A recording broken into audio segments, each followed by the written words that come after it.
आप सभी का स्वागत है आपके अपने YouTube चैनल जिम स्टडी में। आज के वीडियो में हम लोग पढ़ने वाले हैं क्लास 10th ज्योग्राफी का। तो यहाँ पर ज्योग्राफी का हम लोग क्या करने वाले हैं, चैप्टर 5 का। ठीक है, चैप्टर 5 का हम लोग 2 मार्क्स के क्वेश्चन कवर करेंगे। इससे पहले मैंने चैप्टर 5 का MCQ क्वेश्चन कवर करवा दिया है। जो भी नहीं देखे हैं मेरे चैनल के प्लेलिस्ट में आकर जाकर देख सकते हो, वहाँ पर वीडियो अवेलेबल है, जाकर तैयारी कर सकते हो। तो चलिए हम लोग वीडियो को शुरू करते हैं। पहला क्वेश्चन क्या है, भारत में 2 तेल उत्पादक क्षेत्रों के नाम लिखे। मतलब भारत में 2 तेल उत्पादक करने वाले क्षेत्र जगह का नाम बताना है। तो पहला क्या है, मुंबई हाई। ठीक है, और दूसरा असम। सबसे ज़्यादा मुंबई हाई में तेल उत्पादक होता है, उत्पादन होता है, याद रखिएगा, इंपॉर्टेंट है, एग्जाम में पूछ सकता है। आगे देखते हैं दूसरा नंबर क्वेश्चन क्या है। दूसरा ध्यान से देखिए, भारत के 2 बॉक्साइट उत्पादक राज्यों के नाम बताइए। तो पहला में उत्तर आपका झारखंड, दूसरा आपका उड़ीसा। ठीक है, आगे देखते हैं तीसरा नंबर क्वेश्चन, भारत के 2 प्रसिद्ध अबरक उत्पादक राज्यों के नाम बताइए। ठीक है, अबरक उत्पादक प्रसिद्ध है, उसका राज्य का नाम बताना है। भारत में जो है झारखंड और दूसरा बिहार है, याद रखिएगा, ये इंपॉर्टेंट है। फोर्थ नंबर क्वेश्चन देखिए ध्यान से, भारत के 2 महत्वपूर्ण लौ एस्क उत्पादक राज्यों के नाम बताइए। पहला आपका उड़ीसा, दूसरा आपका गोवा। ठीक है, आगे देखते हैं 5वां नंबर क्वेश्चन, परंपरागत ऊर्जा स्रोत क्या है। परंपरागत ऊर्जा स्रोत मतलब जिसे हम लोग परंपरा से उस चीज़ से ऊर्जा हमें मिल रही है, जैसे कि कोयला, बहुत पुराने ज़माने से हमें इससे ऊर्जा मिल रही है। पेट्रोलियम, जल विद्युत, है ना, ये हम लोग बहुत पुराने ज़माने से इससे बिजली प्राप्त करते हैं ना, जैसे जल विद्युत से, तो ये बहुत पहले से हम लोग इससे ऊर्जा प्राप्त करते हैं। प्राकृतिक गैस, जो CNG गैस होती है ना, उसको प्राकृतिक गैस कहते हैं। परमाणु शक्ति, परंपरागत, ये सारे क्या है, परंपरागत ऊर्जा स्रोत है।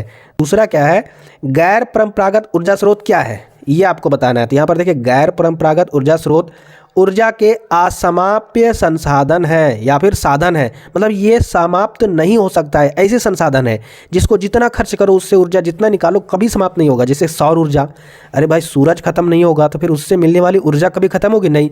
पवन यानी हवा, हवा कभी खत्म नहीं होने वाला। पवन ऊर्जा का मतलब इस तरीके से चक्की बनाई जाती है ना, और चक्की इस तरीके से रहता है, ये चक्की बहुत बड़ा रहता है। ये चक्की क्या होता है, हवा से घूमता है और इसके साथ नीचे यहाँ पर टरबाइन लगा रहता है। तो वो अगर घूमा तो यांत्रिक ऊर्जा से विद्युत ऊर्जा मिला, यानी हमें ऊर्जा तो मिल रही है ना, बिजली मिल रही है, तो वो पवन चक्की है। क्या कभी पवन खत्म होगा, नहीं। तथा भूतापीय ऊर्जा मतलब जमीन का जो टेम्परेचर है, जमीन जो गर्म होती है, वो भी कभी नहीं खत्म होगी। मतलब सूर्य का जो किरण है वो जमीन में हमेशा रहेगा, क्योंकि सूर्य जब तक रहेगा। तो ये सारे क्या है, जो समाप्त नहीं होंगे उसे गैर परंपरागत ऊर्जा कहेंगे। जो समाप्त होने वाली ऊर्जा है उसे परंपरागत ऊर्जा कहते हैं।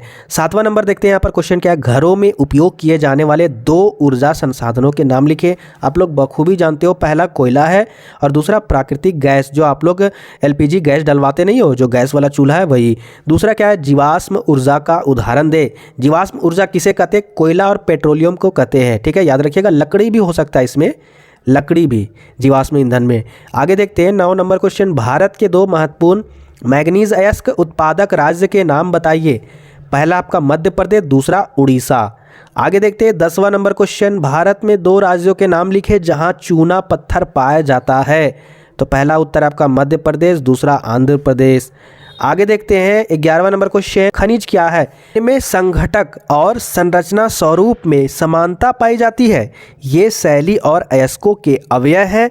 इनकी उत्पत्ति भूभाग में हो रही है, विभिन्न भूवैज्ञानिक प्रक्रियाओं के द्वारा हुई है। इतना खतरनाक ये परिभाषा, आप लोग इसको नहीं लिखिएगा, ध्यान से समझिए परिभाषा क्या लिखना है। खनिज का सिंपल परिभाषा क्या है मैं आपको समझाना चाहूँगा। ठीक है, खनिज किसे कहते हैं, पृथ्वी के अंदर जो भी आपके तत्व या फिर यौगिक पाए जाते हैं।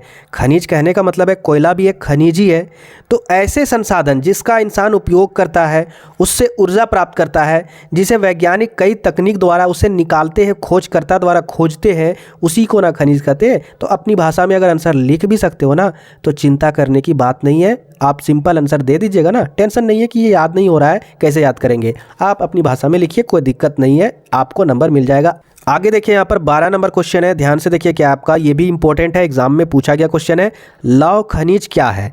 अब ध्यान से समझिए, खनिज मैंने आपको बता दिया। अब लौह खनिज किसे कहते हैं, ऐसे खनिज अयस्क जिनमें लोहे के अंश होते हैं लौह खनिज कहलाते हैं।